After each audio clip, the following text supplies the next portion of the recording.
آج ہم بات کریں گے کاروبار کی زکوٰۃ کے بارے میں۔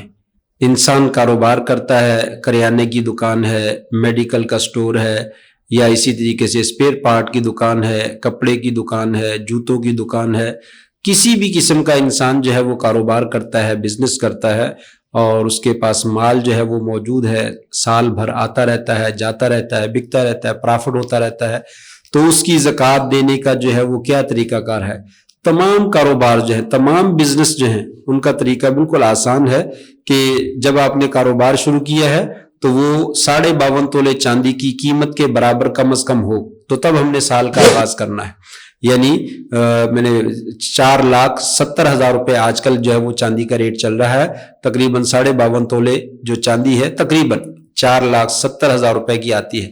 اگر کسی آدمی کا کاروبار 4,70,000 یا اس سے زیادہ میں شروع ہوتا ہے، یا جس وقت اتنے کا کاروبار ہو جائے اس وقت سے وہ سال کا آغاز کرے، تو سال جب اس کا گزر جائے تو اس کے بعد جو ہے وہ کیا کرے، اپنی تمام کاروبار کی ڈیٹیل جو ہے وہ جمع کرے۔ یعنی کیا جمع کرنا ہے؟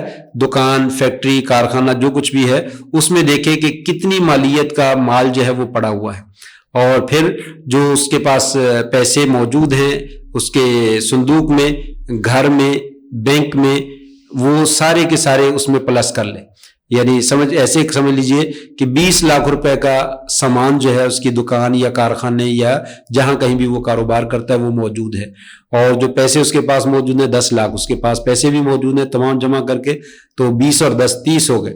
اسی طریقے سے لوگوں سے کچھ پیسے لینے والے بھی ہیں جو مال دیا ہوا ہے لیکن پیسے نہیں وصول ہوئے ابھی تک، تو وہ لینے والے جو ہیں اس میں جمع کر لے، پلس کر لے۔ فرض کر لے 10 لاکھ کے لوگوں سے لینے والا ہے، 30 اور 10 40 ہو گئے۔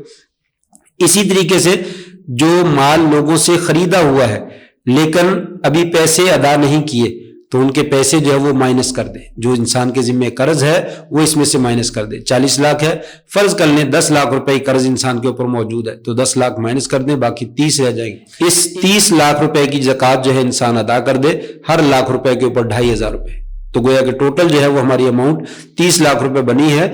30 لاکھ روپے کی ہم سال گزرنے کے بعد جو ہے وہ زکوٰۃ ادا کر دیں گے۔ یہ طریقہ کار ہے تمام کاروبار کی زکوٰۃ کا، کہ جو پیسے لینے والے ہیں وہ بھی پلس کر لیں، جو دینے والے ہیں مائنس کر لیں، جتنا سامان موجود ہے اس کی قیمت جو ہے وہ موجودہ قیمت جو ہے وہ لگا لیں۔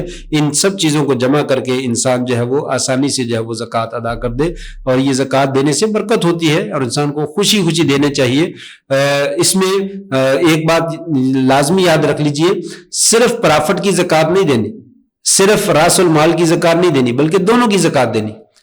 جو آپ کی اصل اماؤنٹ ہے اس کی بھی زکوٰۃ دینی ہے جس سے کاروبار شروع کیا، اور جو پرافٹ ہوا ہے اس کی بھی زکوٰۃ دینی۔ سب کو کاؤنٹ کرنا ہے، سب کو جمع کر لینا ہے، چاہے پرافٹ نہ بھی ہوا ہو، سال گزر گیا ہے، 10 لاکھ روپے کا کاروبار شروع کیا تھا، 10 کا 10 ہی پڑا ہوا ہے، تو آپ نے 10 کی زکوٰۃ دینی۔ 10 کی جگہ پہ کچھ خسارہ پڑ گیا ہے، 9 لاکھ روپے باقی رہ گئے، تو 9 کی زکوٰۃ تو دینی ہے، کیونکہ 52.5 تولے چاندی 4,70,000 روپے کی تقریباً ہے۔ تو اگر یہ 10 لاکھ، 9 لاکھ، 8 لاکھ، 4,70,000 سے زیادہ ہیں تو ان کی زکوٰۃ جو ہے وہ ادا کر۔ یہ طریقہ کار ہے یہ کاروبار کی زکوٰۃ ادا کرنے کا۔ اللہ تبارک تعالی ہمیں زکوٰۃ ادا کرنے کی بھی توفیق دے، اور ہمارے کاروبار میں برکت نصیب فرمائے، اور ہمیں رزق حلال حاصل کرنے کی توفیق دے۔